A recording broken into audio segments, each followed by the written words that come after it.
All right. Love listens. Just call love's name. Love really does listen.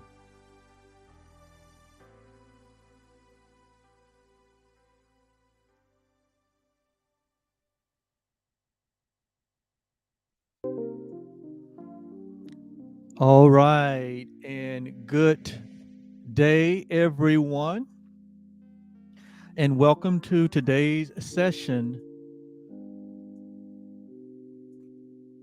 of Truly Foundation and A Course in Miracles. Hi, my name is Oliver, and I'm going to be your host, your guide, your coach, your guru, your temporary teacher. And I'm excited about that. And I say temporary because within all of us, there is a permanent teacher, a permanent guide, a permanent guru. There's a permanent coach. There's a permanent host. We call it the Lord of Hosts. It's within all of us. And so none of us in reality and our full maturity really need any external support or help. I mean, in the ultimate sense, because ultimately all of us have within us that which is the source of all of us and the source of all infinite intelligence. In some communities, we call it the Spirit or the Holy Spirit or the fullness of the Spirit. And so all of us have been endowed, all of us have been created with all that there is. But because we think that we are something else, or because we have taught ourselves to be something else that we're not, then temporary guides and teachers and gurus and temporary hosts are helpful in bringing us back to our true self, reminding us of who we are, bringing us to the remembrance of God, which is the remembrance of self. And so I'm honored to be sitting in this chair as a temporary guide and help, but it makes me no different than you. In fact, I am no different than you. In fact, none of us are any different than each other in our truest sense, in our truest self. We all share the one life, the one love. We all share the one being. We all are one. And it is this coming out of this place of believing that we are these individuated multiple selves that are separate and not joined and not one, that has created all the havoc, all the suffering, all the pain that we see in this world. And so we here at Truly Foundation, we are here for the sole purpose of helping humanity, or being a helper to humanity, to come to reawaken humanity to the reality of their true self, to reawaken humanity to their oneness with their creator. That is our purpose. So we teach what we call advanced spirituality or advanced spiritual principles to help us to not be conformed anymore to this world, when we say this world, we're talking about the thought system of this world.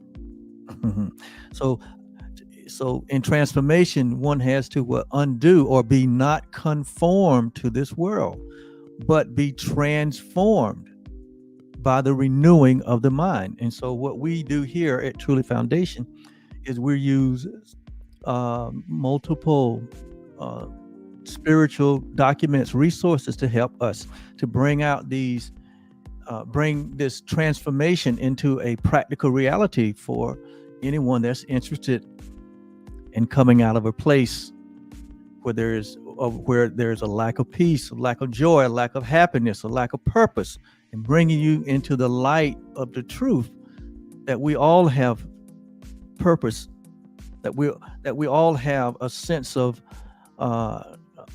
value, a tremendous amount of value, that we all have a reason and a function to be here. And it is in that function, in that finding that function and operating in that function or that purpose, it's where our happiness lies. We say that happiness and our function are one and the same.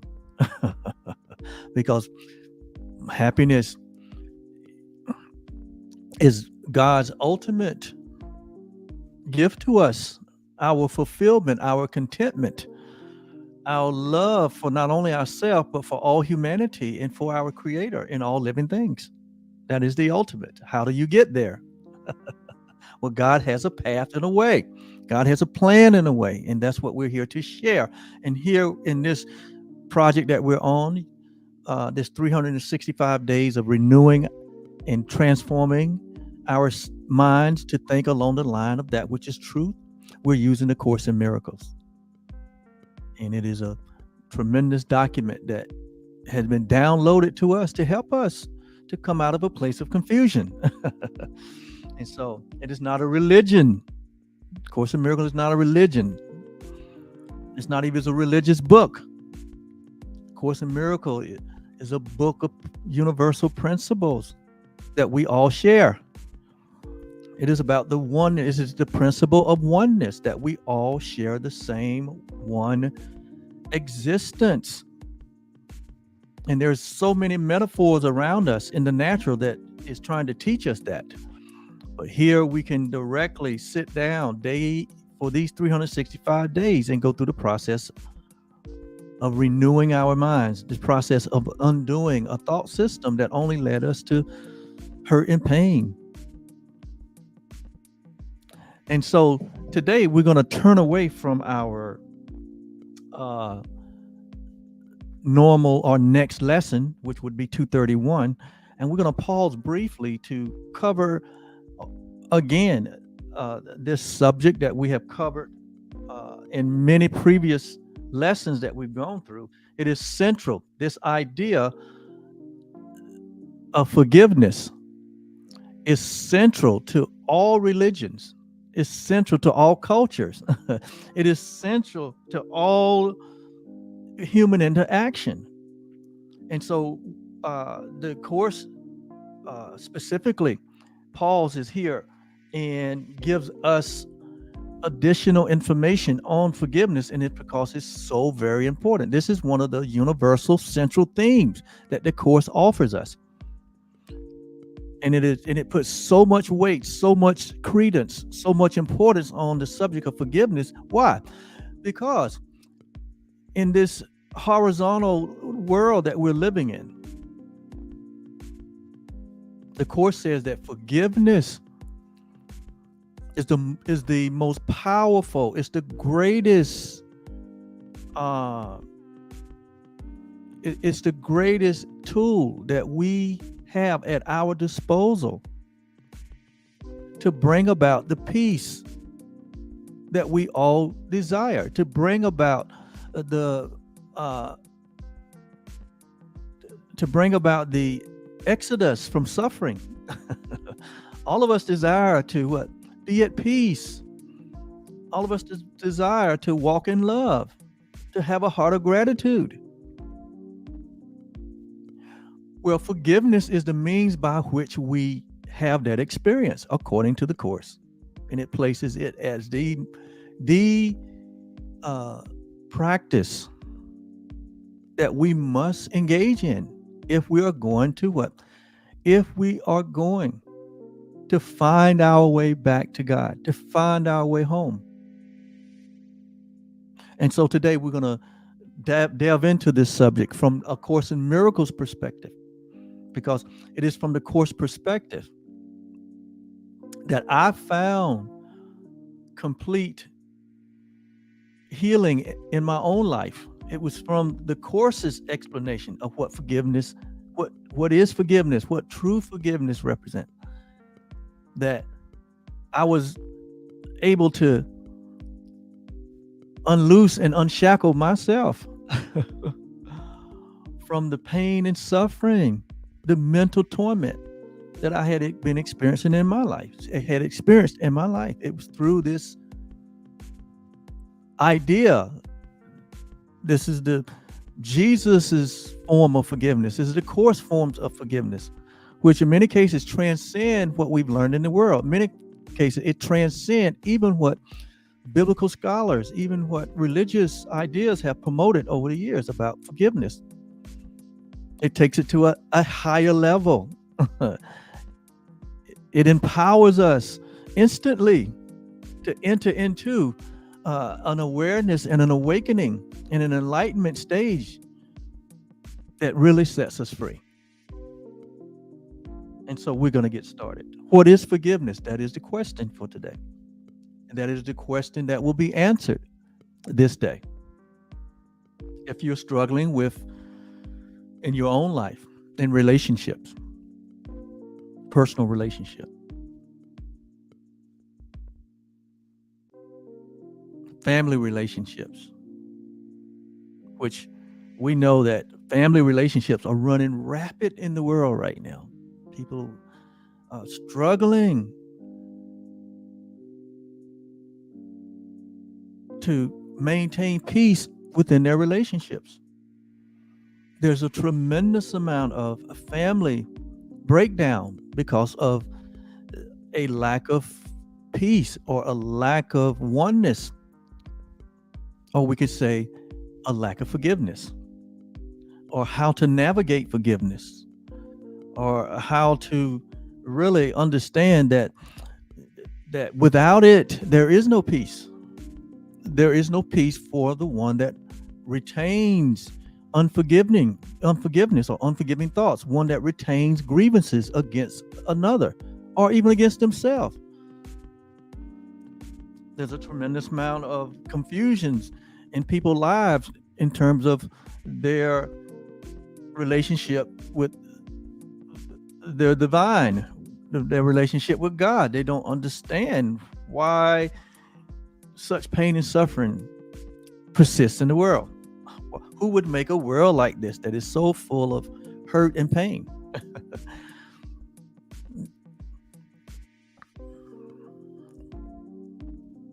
Within communities, among different nationalities and races, genders, among people with different ideas, political ideas, has created not peace, but it has created this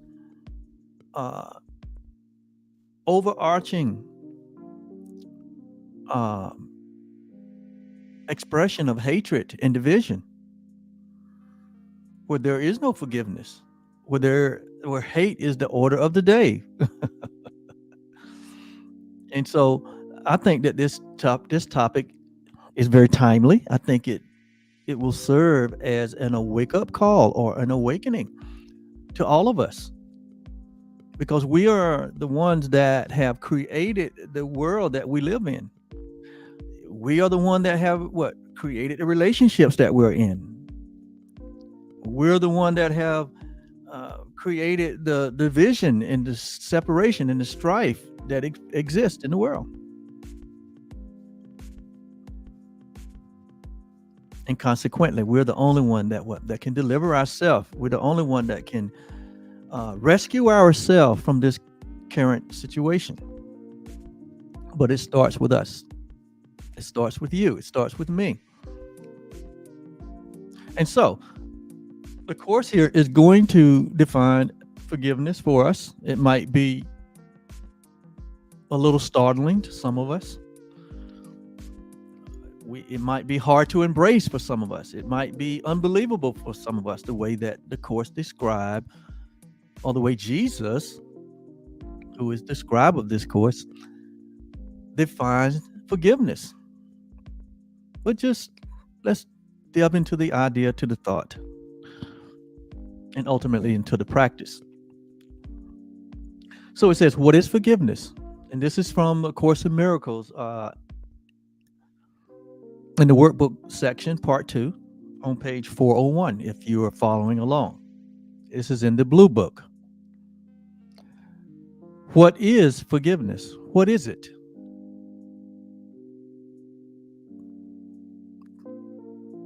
We seem to have a lot of confusions around what is it, who's responsible for it, its impact on our lives, its impact on our life from an individual standpoint, from a collective standpoint, from a global standpoint, because forgiveness is something that has to be either accepted or denied at every level of life, even among nations. Nations are holding grievances, and nations are holding unforgiving thoughts and unforgiving ideas against other nations. So forgiveness happens at every level, or the lack of it happens at every level. So what is it?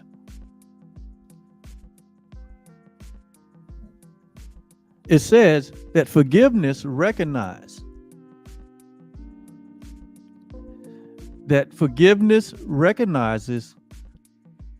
what you thought your brother did. So here it's addressing it from a individual, maybe personal, relational point of view. It says forgiveness recognizes what you thought your brother did to you has not occurred. Let me take a pause right there.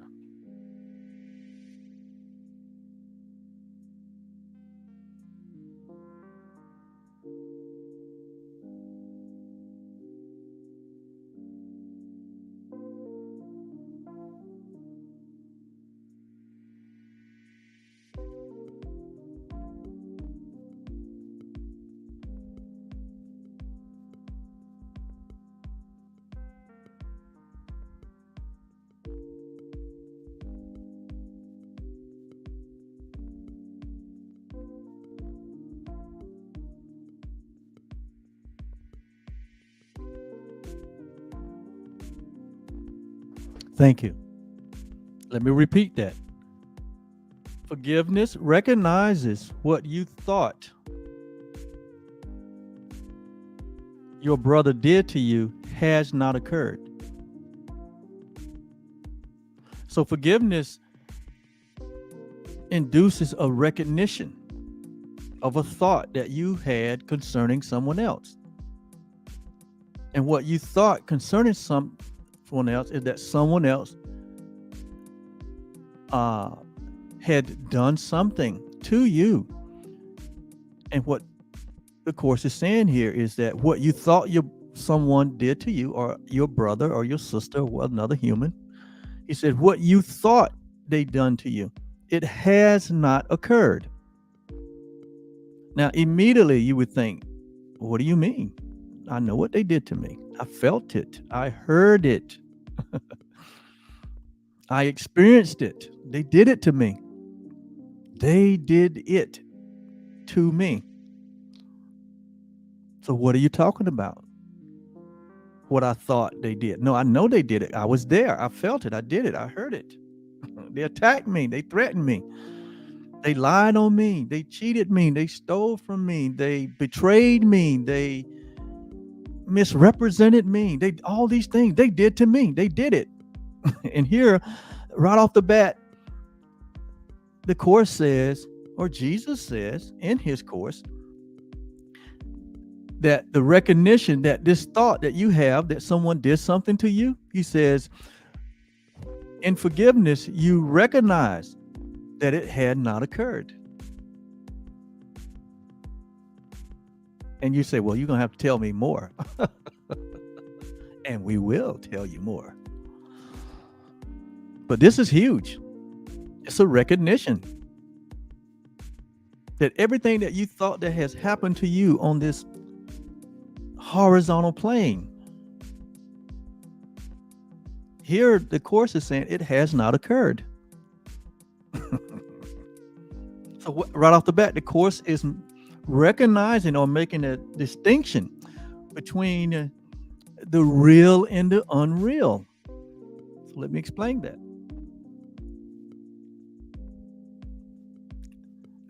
The Course has as its foundation that this horizontal world that we have created, that we have made, that mankind has made.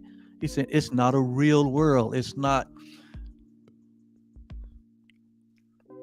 in other words, it changes and it alters and it flux and it flows. It comes and it goes. It is temporary. It's not permanent. Therefore, it's not real. So it's using the basis of reality on permanence and unpermanence, on temporary and that which is permanent. Even the Bible says that we're not to look at the things that we can see or the things on this lateral horizontal plane. He said, we look not at the things that are seen. Why? Because the things that are seen are temporary, meaning they are subject to change. They flux and they flow. They come and they go. They're constantly changing. He said, but we look at the things that are real, which are eternal, meaning what? They remain as they always were. So in this distinction between the real and the unreal, the Course is saying, when you make this application to yourself, to your true identity, to your real self, the real you, which is not this body, right? Which is not your personal timeline, your personal history. That's not who you really are. This is what you are aware of an experience that you are having in a three-dimensional world. But it's fleeting, meaning what? It eventually will what? Pass away. It's not real. It's not eternal.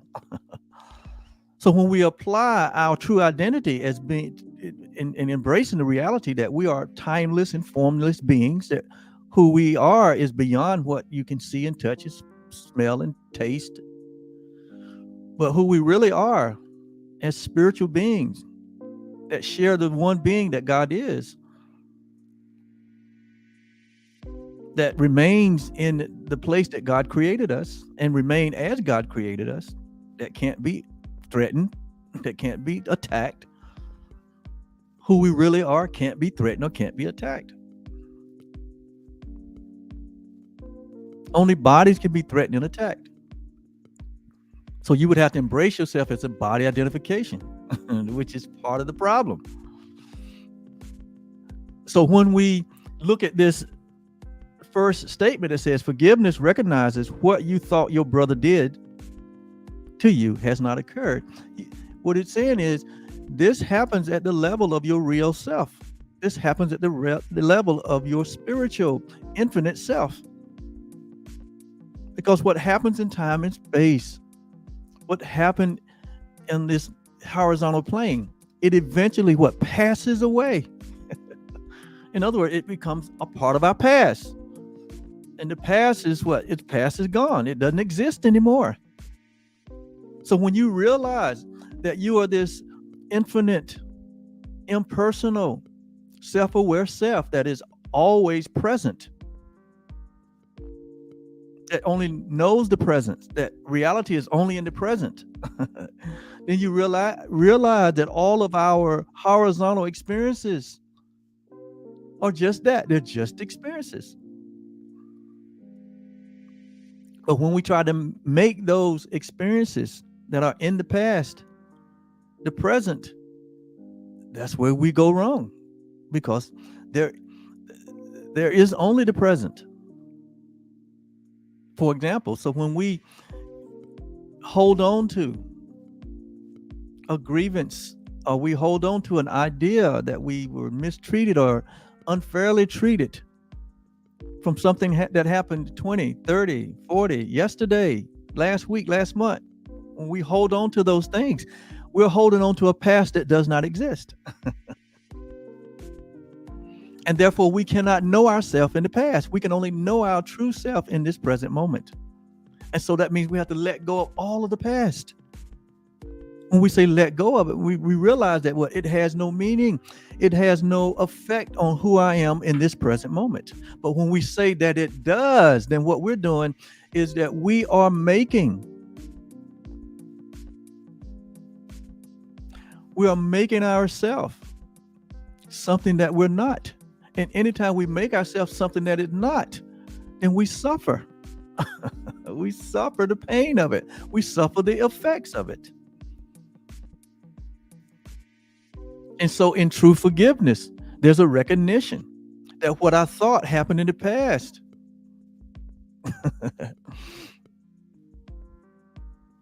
It did not really occur. It doesn't matter. It doesn't have any impact on my present awareness right now. And so it does not pardon the idea of someone sin against us, someone fairly treated us. It says it doesn't pardon that as though it's real. It said, but it makes, he said, it does not pardon sin or the idea of sin, which is a man-made idea. It says it doesn't pardon that and make them real. In other words, it doesn't make past the present. It doesn't make the unreal real. It says it sees there was no sin. There was no act. There was no occurrence.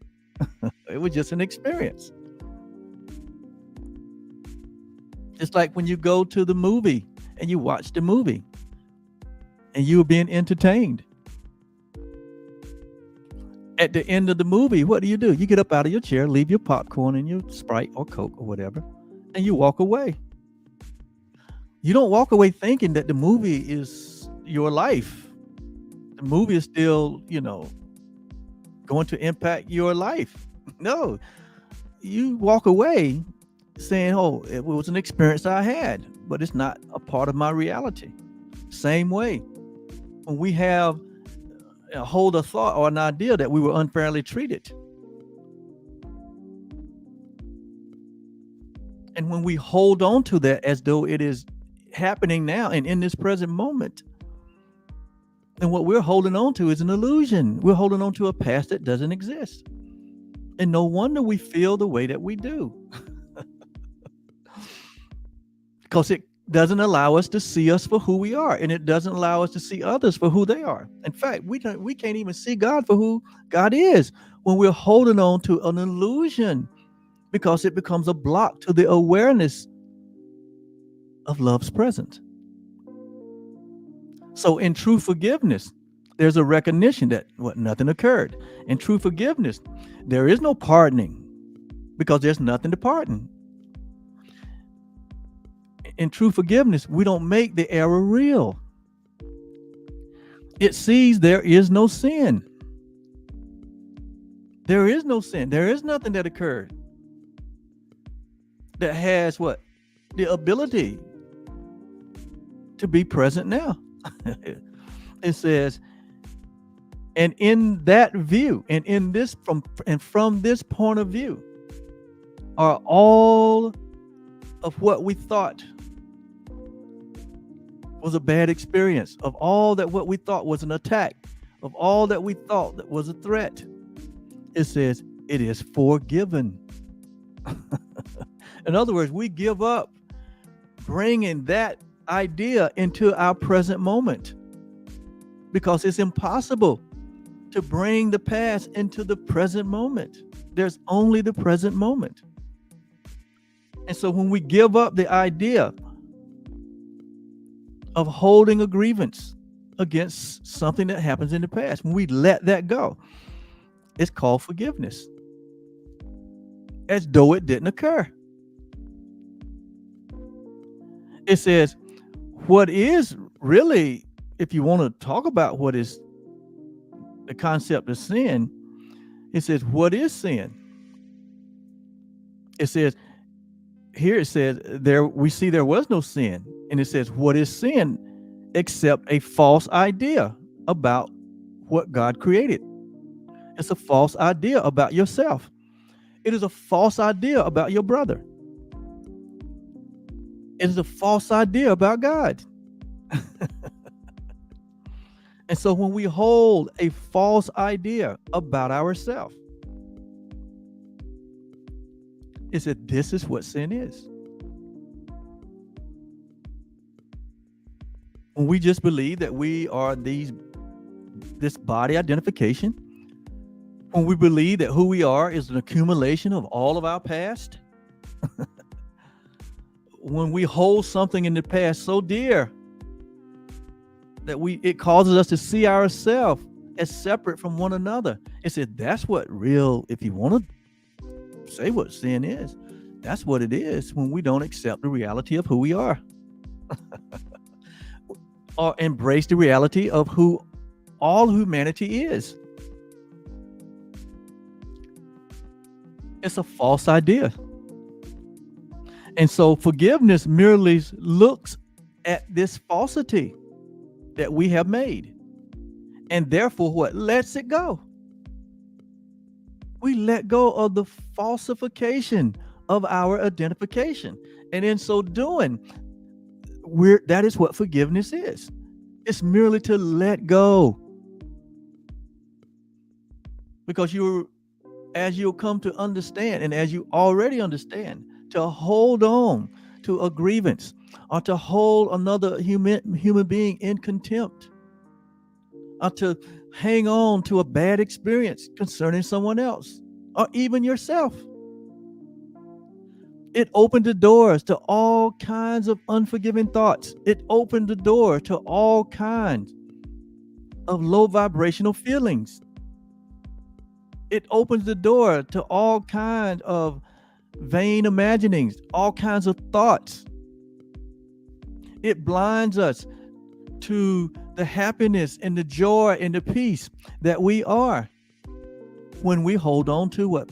We hold on to an idea of unforgiveness. We hold on to an event or an activity or a thought or a word or anything, regardless of the form of that the hurt came, regardless of the form of what we thought was unfair. If we hold on to it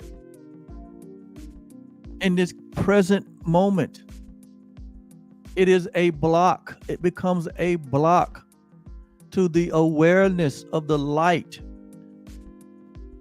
It becomes a block to the awareness of the life. It becomes a block to the awareness of the joy and happiness and peace that you are. And it creates a mental and a psychological pain within ourselves. Notice now, we think we were unfairly treated, but now all of a sudden we're feeling what? Really bad. We're know that there's something is not right here. Why am I thinking this way? Why am I feeling this way? Why am I responding this way? Why is this triggering other negative responses in me? Because we're holding on to an idea, a false idea. We're holding on to a grievance. We're holding on to something that is not even real, something that has occurred in the past, and the past doesn't exist. And we feel bad, real bad. We can't even sleep. Our food don't taste as good when we hang on to grievances. We can't hear the sweetness of the music. We don't see with clarity. It causes us to have these attitudes that we don't even like. Why is that? Because we're hanging on to a false idea about ourselves. Or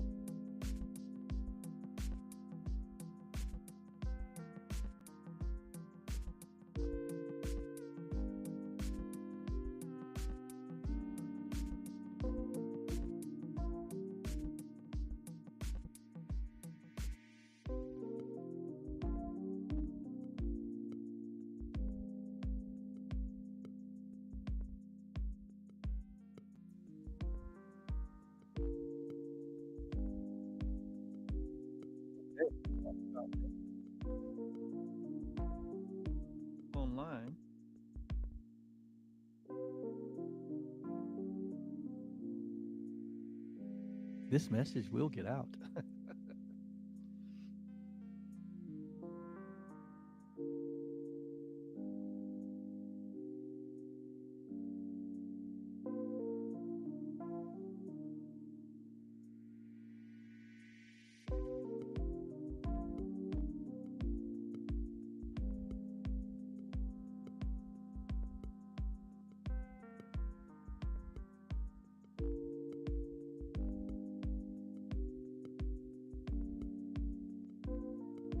Okay, I'm back on. Woo! And so where were we? Let me read that first statement again. It might make a little more sense. Forgiveness recognizes what you thought that your brother did to you has not occurred. True forgiveness said, oh, it doesn't even occur. It doesn't even exist. And so therefore what? We let it go. So the option is to let the past go or to hold on to it. When you hold on to the past, you are holding on to unforgiving thoughts, regardless of what it is. You're holding on to unforgiving thoughts. It says forgiveness merely sees that it is false and therefore lets it go. What then is free to take its place is now the will of God. See, the reason we don't experience the will of God is because we're holding on to grievances. We're holding on to what we thought happened to us that was unfair or not just or not right. And so instead of being in the present, we have all our energy and our focus where? In the past. And we understand that the past doesn't even exist anymore. So therefore, we are spending our time in a state of illusion. We're spending our time and our energy on something that cannot what? That cannot be changed. That's something that cannot be reenacted. It's just an what? It's just an experience. Just like when you're riding down the road and it begins to rain and your car hydroplanes and it causes you to go out of control. But by grace, you're able to regain control and keep the car in your lane and you go on. That was an experience. You don't wake up tomorrow, next month, next year, 2 months, 2 years from now and want to relive that moment. No, you let it go. It was an experience and you move on. Your life has been a series of experiences from the day that you were born into this horizontal plane. And it will continue to be more experiences. But those experiences are not who you are. They're just experiences. And don't define you. So even if you think that you've been mistreated or misused or betrayed or all the things that can happen to any of us, none of those things define who you are. But if you take them and hold on to them, they are falsely attempting to replace the reality of your true peaceful self. And you're allowing them to define you because you're holding on to them. Let them go. True forgiveness what lets them go as though they what never even occurred. And so doing, you free yourself. You let yourself out of the prison of judgment and guilt and fear and sin consciousness. That's where sin consciousness come from. Sin consciousness basically is an awareness of a false self that you are. That's what it says here. He said it is no more than a false idea about who you are. So to free yourself from guilt and sin consciousness and fear is to let go of the past. Everything, no exception. no matter the form, no matter what you think the difficulty in it. The Course says there's no order of difficulty in forgiveness. There is no order of difficulty. The same power to set yourself free for what you think was a minor annoyance, of just a minor little annoyance, like, a little road rage. You let that go. That's a minor annoyance. To a grand annoyance, where it may even relate to the loss of a life. It takes the same forgiveness to let it go, so that peace and joy and happiness can be restored back to you. So what is free to take the place of us holding on to grievances? What is free to take the place of pain and suffering and emotional hurt and guilt and fear and sin consciousness? What is free to take the place of those things is the will of God. And what is the will of God? The will of God is your happiness. Number one, will of God is for your happiness, your joy, your peace, for you to experience the love that you are. That's God's number one will for all of us. And so it goes on to say that an unforgiving thought is one which makes a judgment. That's why we know we're holding on to unforgiving thought, is that what? We go into judgment. Judgment basically is what? Rendering someone unworthy of our love. Rendering someone unworthy of God's love. Rendering someone unworthy of having peace and joy and happiness with you. Denying someone your gift of their oneness. That's what judgment is. It is rendering punishment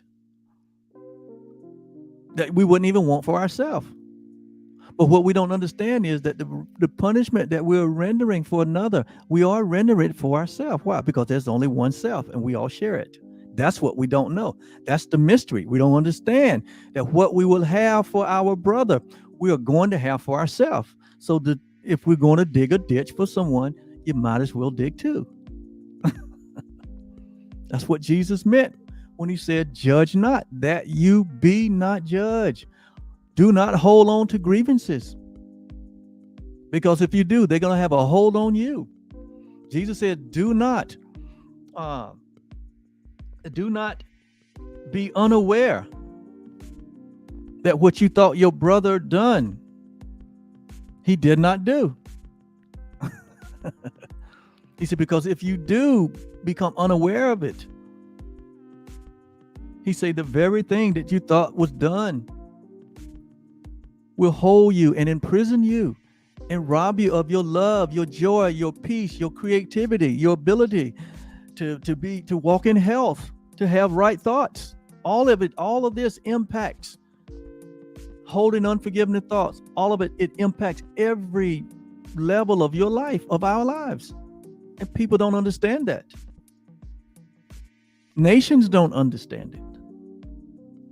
Countries don't understand it. A lot of religious communities don't understand it. Can be very judgmental. Not only to understand that the judgment that is being rendered back to them. Communities don't understand it. The different races and the differences between the different races, they don't understand it. In families, we don't understand it.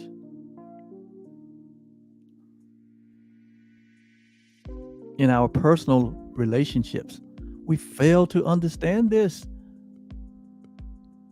And so we find ourselves feeling a certain way. Wondering why can't I grow? Why can't I prosper? And a lot of it is tied up in what? We're holding on to an illusion. And it's not going to make anyone feel better.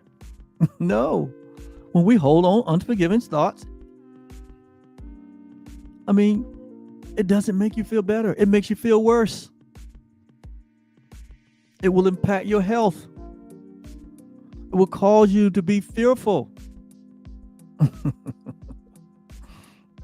And you know what I mean. You know what I mean. So an unforgiving thought is one which makes a judgment that it will not raise to doubt. In other words, you will double down. He did it, she did it, and I'm not going to forgive him. I don't care what comes down. I don't care what happens. You're doubling down. It says, an unforgiving thought is one that makes a judgment that it will not raise to doubt, although it is not true. Why isn't it true?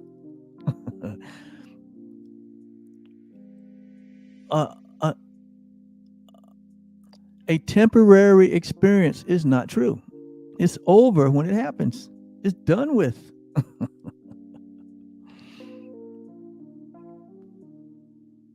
That's what makes it not true. That's what makes it not real.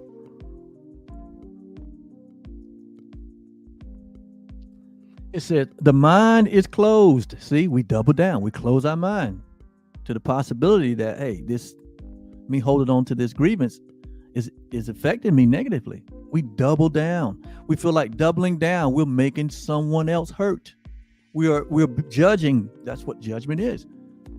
When we withhold our love, when we withhold the fact that that we are one being, we ignore and we deny our oneness.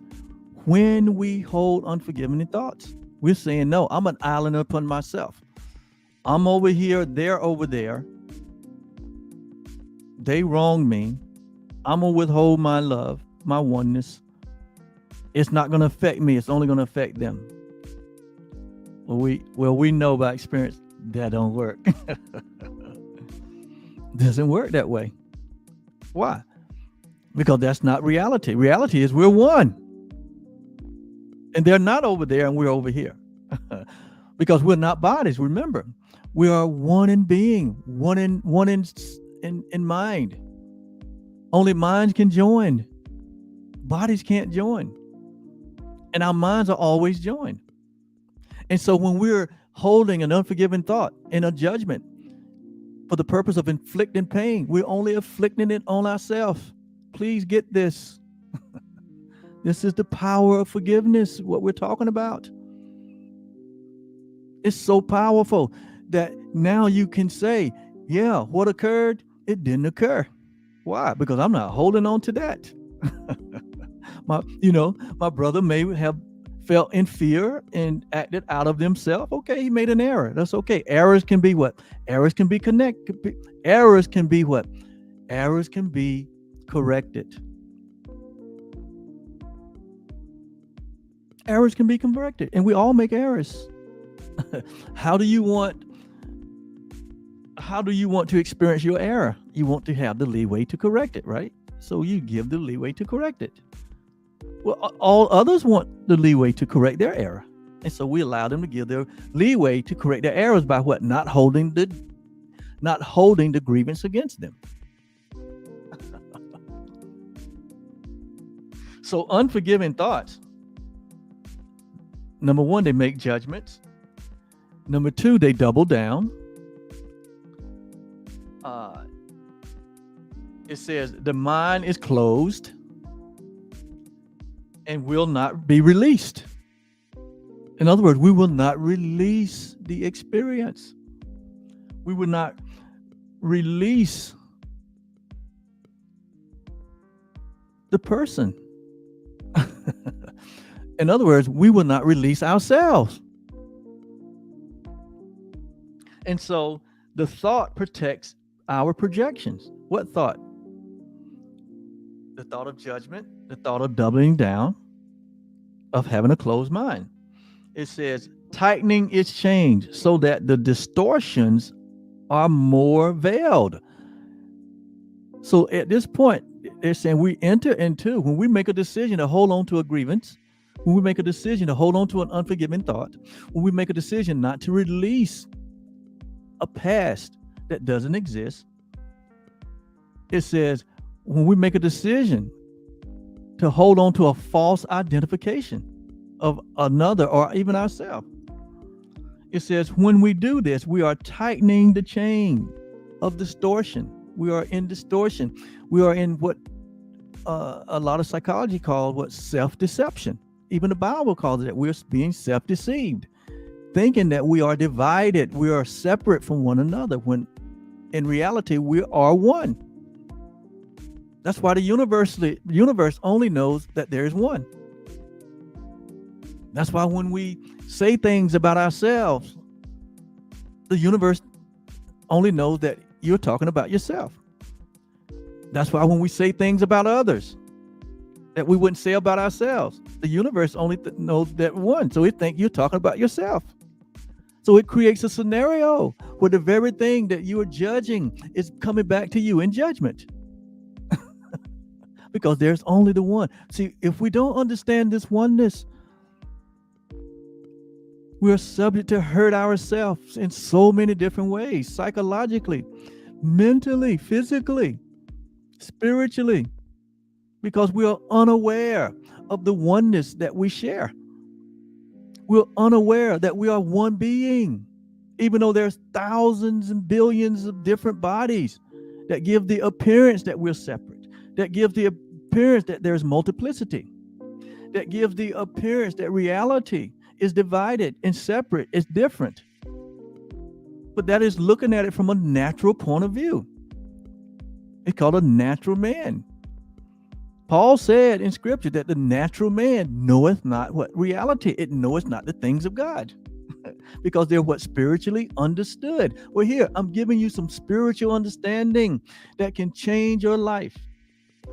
When you embrace the reality of our oneness with each other, lay down all the differences, all the labels, all the races, all the nations, all the politics, all the religion, all the things that separate and divide us. When you lay those ideas down and embrace what the thought of God, of oneness, and then begin to perceive and operate from that oneness, it's called love. That's what love is. When you understand there's only the one, where there's no more inequality, where there's no more discrimination, where there's no more issuing of pain and hurt, where there's no more holding on to grievances and holding on to unloving thoughts and unforgiving thoughts.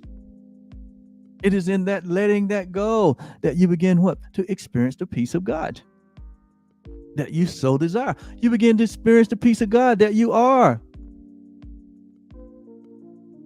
And so this forgiveness is so important. The Course says that it is the holiest thing on earth. Is forgiveness. It's not needed in heaven. It's not needed in reality. Why? Because there's nothing to forgive. In the place of perfection, in the place of heaven, in the place of eternity, there's nothing to forgive. There's no separation in heaven. There's only one. God is. There's no fussing and fighting. There's no enemies. There's no sickness, no disease, no pain. Why is nothing in reality? Why none of those things are in reality? Why? Because they can't enter into oneness. It is when we take the idea that we're multiplicity, that we're separate, that we're different, that we're not the same. When we take on that idea, which is a false identity, what comes in with that?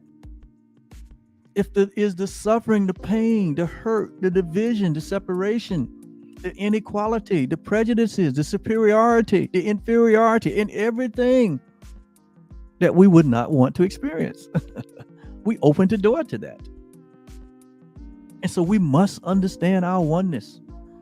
It is a must.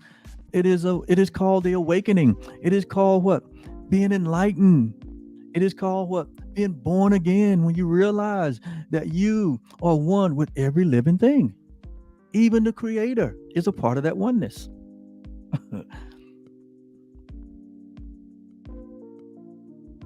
That is what light is. That understanding brings clarity to everything. And now you see everything as God sees it from God's point of view. So now you become the light of the world. And that only means, that others that are not awakened are not the light of the world.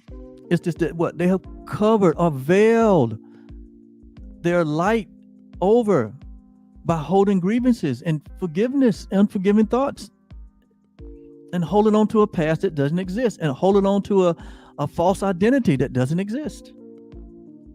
It's called self-deception.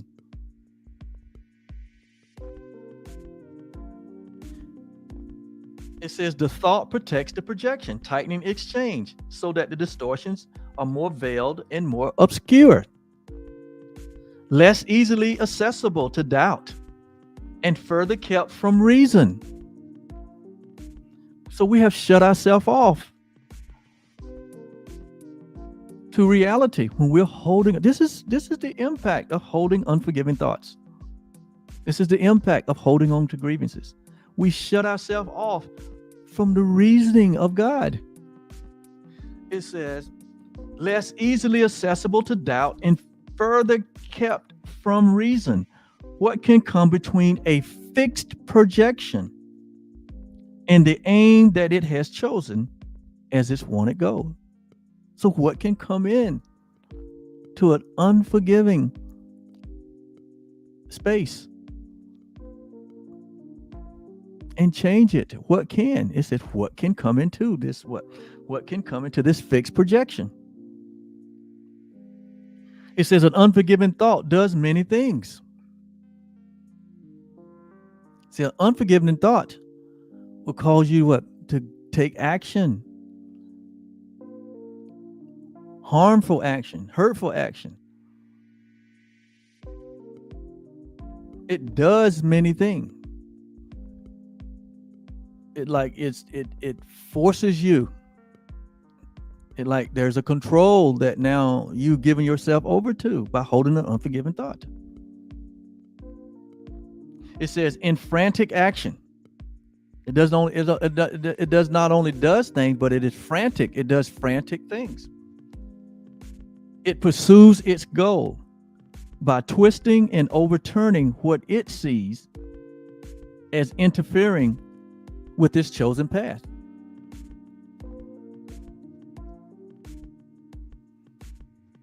It says, distortion is its purpose.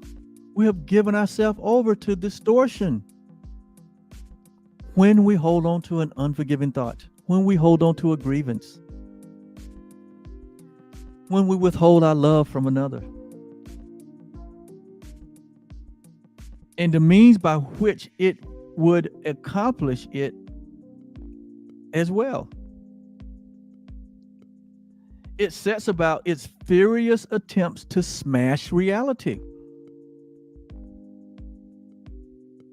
So distortion is giving ourselves over to what? Making reality unreality. That's what we do. We hold on to the past. It says it attempts to smash reality without concern for anything that would appear to pose a contradiction to its point of view. Why? Because we become closed-minded.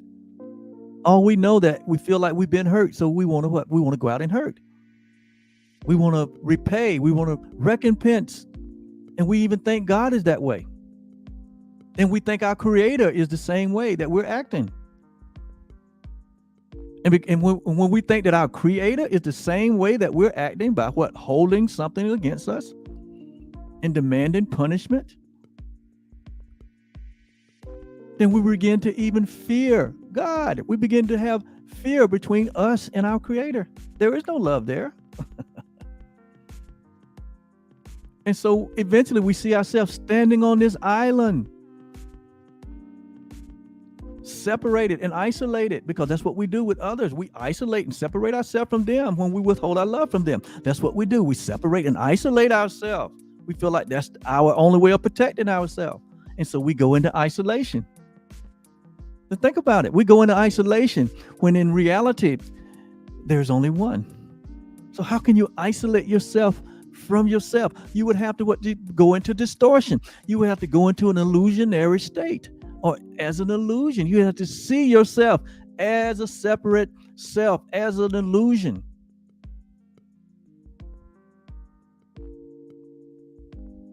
Which now takes frantic action. Now we become impulsive. Now we become responding to current situations based on our past that we're holding. We're wondering, why am I acting this way? Why am I feeling this way? Why am I thinking this way? Because we're still holding on to that which is a false self, a false idea. I hope this is helping someone. It saved my life.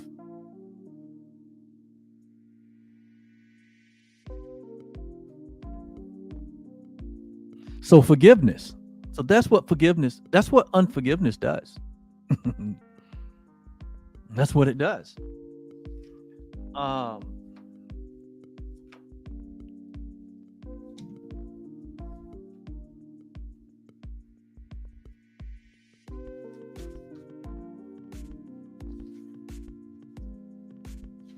me find something else.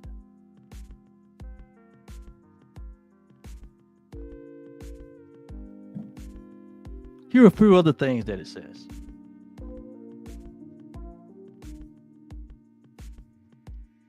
It says the unforgiving mind is full of fear and offers love no room to be itself, no place where it can spread its wings and peace can soar above the turmoil of the world. The unforgiving mind is sad if without the hope of respite and release from pain. It suffers and abides in misery, peering about in darkness, seeing not, yet certain of the danger lurking there. This is what happens when we hold unforgiving thoughts. It says the unforgiving mind is torn with doubt. It doubled down. It said it's confused about itself and all that it sees. Can you relate to any of this? I can. When I didn't understand forgiveness, true forgiveness, and was holding on to unforgiveness, I experienced this. It says it is afraid and it is angry. You ever seen people that are afraid? You ever seen people that are angry? Well, it's because of what? Unforgiving thoughts. Holding on to grievances. It says weak and blustering, afraid to go ahead, afraid to stay, afraid to awaken, afraid to go asleep, afraid of every sound, yet more afraid of stillness. Why? Because it is in stillness that we begin to hear that voice of unforgiveness, which has nothing nice to say. And it says, it is terrified of darkness, yet more terrified of light. What can the unforgiving mind perceive but its damnation? What can it behold except the proof that all its sins are real? The unforgiving mind sees no mistakes, but it only sees sin consciousness. See? It looks upon the world with sightless eyes and shrieks as it beholds its own projections, rising to attack its miserable parody of life. It wants to live, yet wishes it were dead. It wants forgiveness, yet it sees no hope. It wants escape, yet it can conceive of none because it sees the sinful everywhere. The unforgiving mind is in despair without the prospect of a future which can offer anything but more despair. Yet it regards its judgment of the world as irreversible and does not see it has condemned itself to this despair. It has condemned itself to this despair. It thinks it cannot change, for what it sees bears witness that its judgment is correct. It does not act because it thinks it knows. It does not act what? Because it thinks it knows. Isn't that ego? It does not question, certain it is right.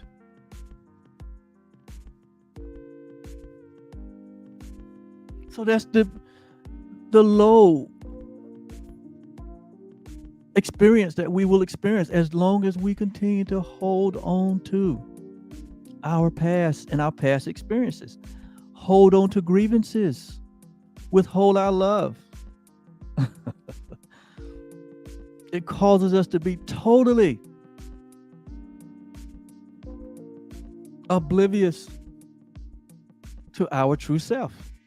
We don't know ourselves in that moment. We don't know God in that moment. And we certainly don't know our brother who we holding a grievance against.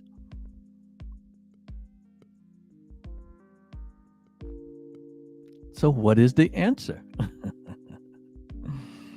What is the way out of that? What is the means by which I can release myself? It's called forgiveness. And forgiveness is simply a shift in our perception. It's simply a shift in the way that we see things. We give up a point of view that we was holding on to, that we thought was helpful, that we thought was in our best interest, and it was actually destroying us. And we give up that point of view and we take on God's point of view.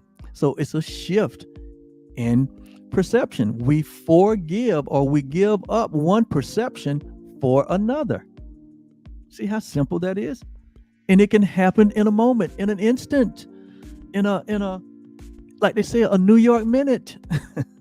The moment you decide to release the past, the moment you decide to release your brother or your sister, the moment you decide to let go of a false idea of yourself and of your brother, is the moment that the miracle happens. Immediately. Immediately. The moment you let it go, immediately light is restored. Immediately is clarity restored. Immediately is reasoning restored. There's like a heavy weight that lifts from your life. Immediately your body becomes now more in the flow.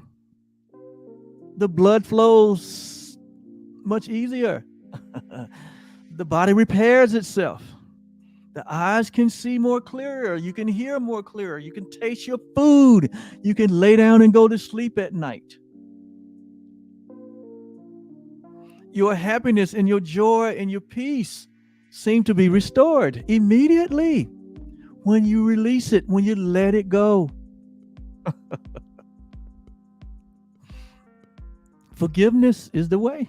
It is the thing on this side of heaven that is greater than any other thing. Just look at Jesus the Christ, who was in a lurch on a cross, pinned to a cross, nailed to a cross.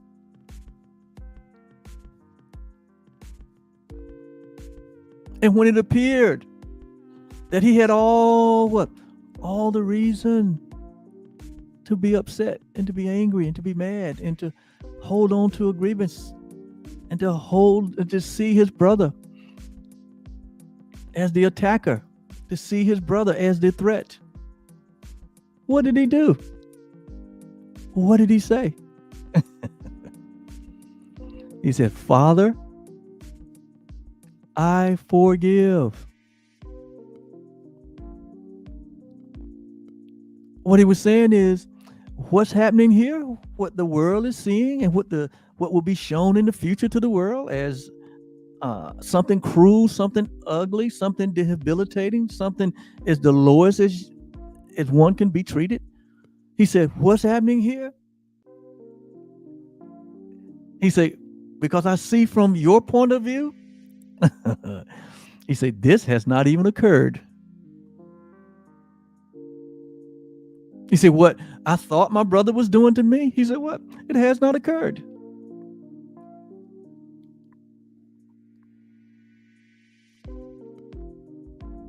He said, I see there was no sin. They haven't done anything. because he realized that they were what? Not acting from their true self. They were acting from a false self and carrying out these wild vain of imaginings from a false self that doesn't exist in a temporary world. He said, Father, I see from where you see, and I hold nothing against any of them. I let them all go free as though they've done nothing. It has not occurred. That's what Jesus did in that most vulnerable moment, because he realized that what? He's not a body. And what they were attacking was not his true self. They can't attack who he really was. But he was acknowledging that he was not a body, but that he was free and that he remained as God created him, as formless and as timeless. He realized that he was what we call the Christ. He was one with all living things. He didn't buy into the trauma and the drama that was happening in that movie called Life. And then in a few days, he proved that what they did was nothing. He showed them that death wasn't real. Death to the body is not reality, because he's not a body. But he showed them what reality was, eternal life. He did that what? Because he exercised forgiveness, which is the only thing he had. That's the only option he had. And it's the only option that we have. And when we hold ourselves back from exercising forgiveness, we are doubling down. We are, like it says, we are twisting. We are overturning. It says we are, what does it say here? It says we're tightening the chains on ourselves. We're putting the thorns. When we put the thorns, when we place the thorn on our brother's head by holding grievances against them, we're placing that same thorn, those same thorns upon our own heads. We're tightening the grip. We're feeling the pain. So forgiveness is our only option. There is no other way. There is no other way. You cannot legislate deliverance. You cannot legislate freedom. You cannot legislate the reality of who we are. It can't be legislated. So we can't look to the government. We can't look to war and fighting. We can't look to the military. We can't look to our own ideas of fighting one another. That only placed the thorns on our heads. No one wins in separation. No one wins in division. No one wins when we don't see ourselves as one.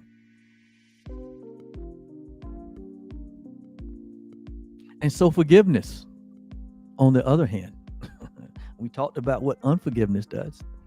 We talked about holding a false reality about yourself and others. We talked about what that does. We talked about not recognizing that what your brother did not occur. We told you what the outcome of that is. We talked about the frantic activity and action of unforgiving thoughts that we continue to hold on to and double down, and we enter into distortion and self-deception. We told you how that feels and what the end of that is. It says here now, on the other hand, we have a choice. The other hand is the other choice, or it is the only choice, because in that choice of forgiveness is the choice for peace. It's the choice for freedom. It's the choice for health. It's the choice for release from suffering and pain and guilt and sin consciousness. It's the choice. Within that choice of forgiveness is love restored, is light made visible, is your sanity. Your sanity is in that choice of forgiveness. So in reality, there's really not a choice. And Jesus knew that. That's why the most heinous act of punishment to a person the most extreme act of punishment that he was encountering. And none of us are called to encounter that. we get all mad over what?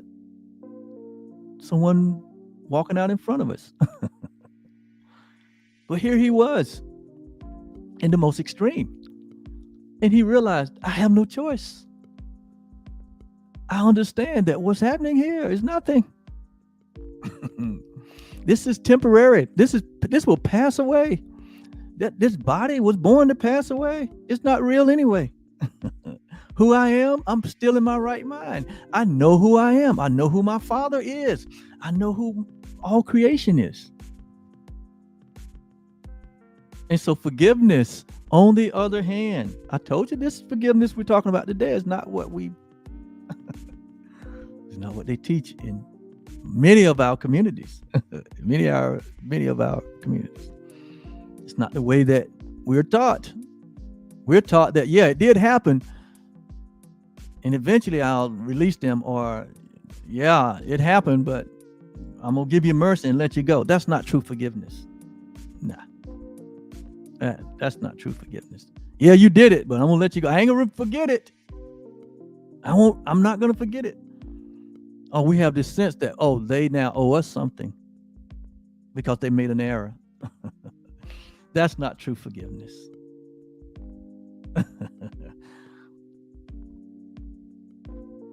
He said, forgiveness, on the other hand, is still.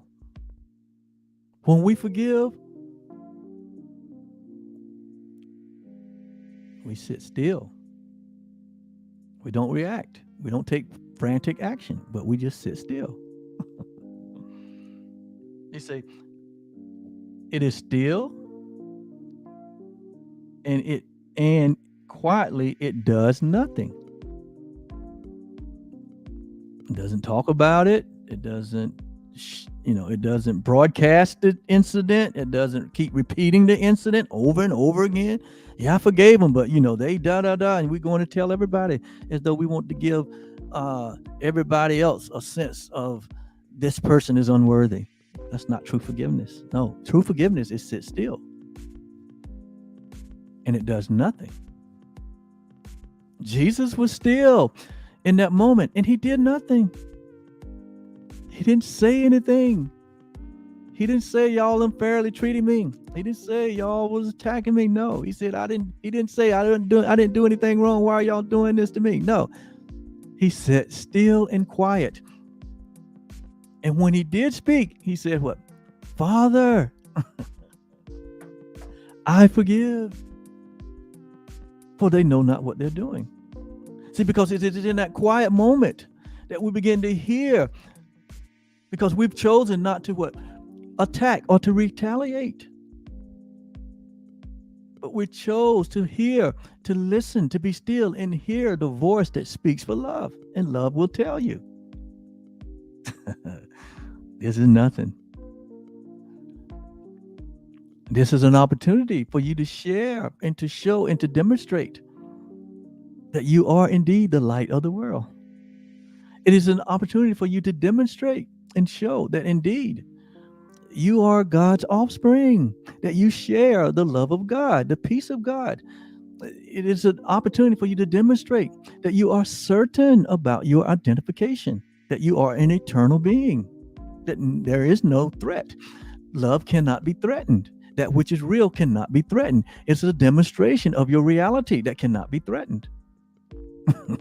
When you sit still and be quiet and do nothing as a response to someone doing something.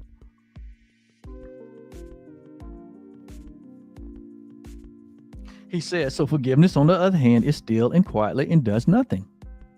It offends no aspect of reality. It takes no offense to what one does or one says. It takes no offense. And you might be thinking, Oliver, man, can I do this? Of course. It's not about doing. It's about not doing. It's like it says, it does nothing. That's the problem. We are doing things frantically based on a past experience. What we're learning here is that We should do nothing based on the past experience. We should do nothing based on the past experience, but we should do everything based on the reality and the truth of who we are. It is the truth that sets us free, not the past.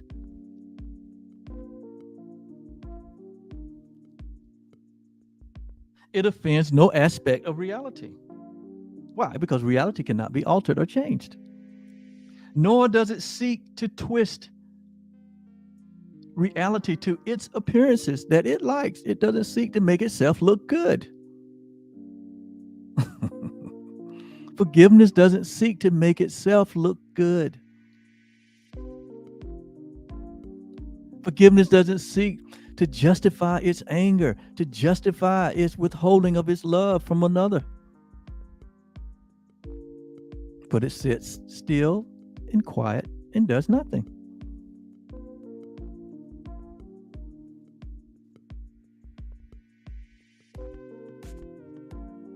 It merely looks. Notice now, it merely looks. It observes. Okay, you observe what's happening. It merely looks and it waits. It doesn't respond to what's happening. It looks and it waits. It doesn't retaliate in kind. It doesn't go and say, I'm going to give them a piece of my mind because they did this or that. But it recognizes that what we thought our brother did, it has not occurred. So it looks and it waits. And it judges not. See, forgiveness doesn't do anything. It looks and it waits and it judges not. Why? Because it knows something. When we are in our right mind, when we are operating from our true identity, when we are coming from our infinite, impersonal, and self-aware self that God is, we look, we wait, and we judge not. Why? We know something. It says, he who would not forgive must judge. We must judge another. If we decided that we're not going to forgive, if we decided we're going to hang on to the past, we must judge. We must, we must, like it says, we must seek to twist reality to our appearance, to our liking. We must seek to make ourselves look good by judging another. And we judge another by withholding our love from another. We judge another by not releasing them and ourselves from a past activity.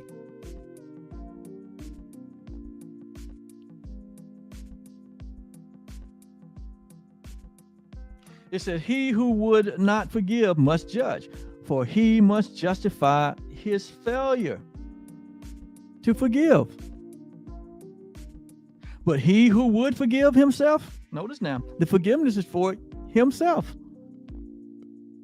True forgiveness, it's not about someone else. It's about you. So forgiveness is for you. To forgive yourself.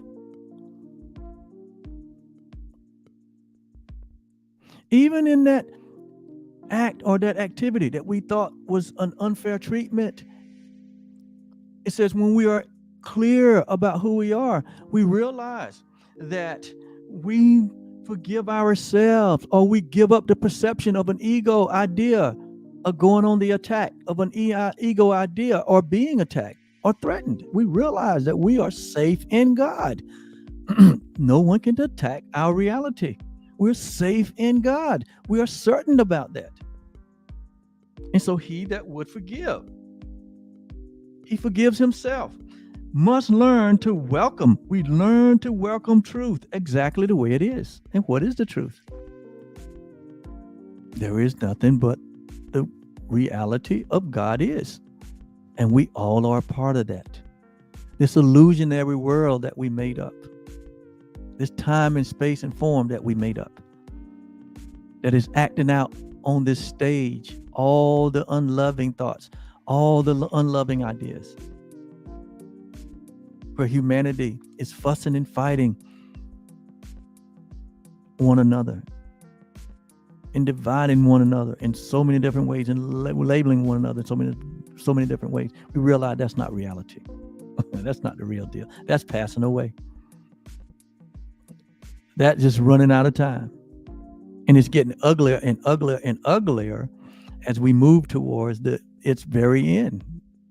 So the things we're seeing happening here in 2022, that we say they're unprecedented. Why are they unprecedented? They're not unprecedented. It's just new forms that we've never seen before. But they're running their course. They're all coming to pass. And for us that are taking these things that are happening and dividing and separating ourselves with even more hatred and more vitriol, we're not forgiving.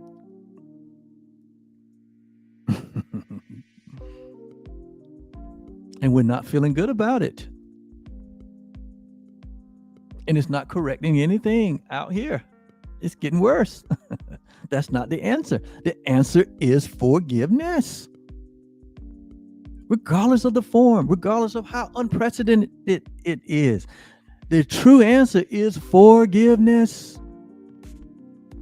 If we're going to have it among ourselves.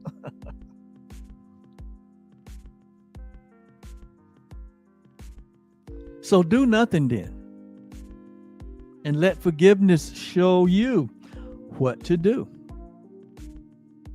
See, we look and we wait and we judge not. So we do nothing. And in doing nothing, forgiveness will what? Show you what to do. Through reality, through the eyes of God, through our Savior, our God, our protector, strong in hope and certain in our ultimate success. He has forgiven us already. Why? Because there's nothing to forgive. So we're already forgiven. There is no punishment. There is no condemnation. There is no judgment. There's now nothing that can separate us from the love that we are, the love that we share. We have no need for forgiveness. It's been done. And so there's no excuse. And it's really insane for us to hold unforgiving thoughts towards others, knowing that we've been forgiven, that there's nothing holding us. There's nothing condemning us. There's nothing judging us. That from the foundation of the world, it was God that established that we should be holy and blameless, meaning forgiven, holy and without blame before him in love. Before God, that is the way we are. But before humanity, that may not be the way that other humanity sees itself. Why? Because it's thinking through the ego thought system and not the thought system of God. So we're like crabs in a bucket. It says, he has forgiven us, for such is his function, and given that is given.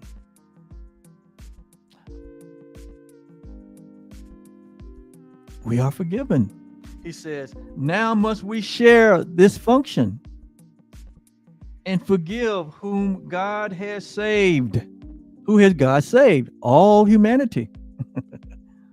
So our function is forgiveness. We share this function with God. It says, whose sinlessness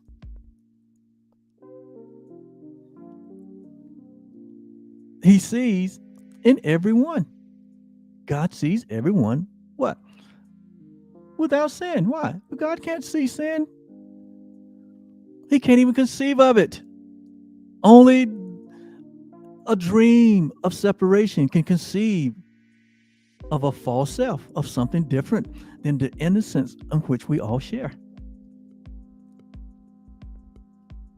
And so God honors all of us with this innocence, this oneness, because that is who God is. And he says, as much as you have forgiven any, you have forgiven me. He says, as much as you've forgiven any, you've forgiven me. So will we hold God in contempt? The ego would say, yes, let's do it. Wow, I'm going to have to stop there. But I just thought it was important to really define or talk about what true forgiveness is. And hopefully, from what I shared today, it will help you to now use this gift of forgiveness, which opens up the door to all we are.